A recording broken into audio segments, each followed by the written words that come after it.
তোমরা তো জানো না কখন তোমরা মরবা। শোনো, তুমি অপরাধ করিও যদি তোমার মনে হয় আল্লাহ তোমাকে দেখে না, তখন করিও।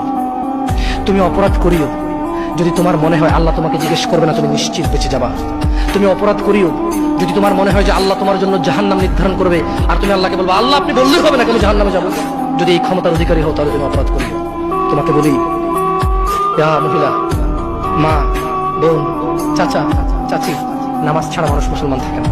ওয়াল্লাহি আমি বলছি না কোথায় বাঁধবেন, তর্ক পড়ে। আমি বলছি আপনি নামাজটা স্টার্ট করেন। আমি বলছি না যে তারা ওই 20 রাকাত করবেন না 8 রাকাত করবেন। আমি বলছি যে আপনি পড়েন, 2 রাকাত হইল পড়েন।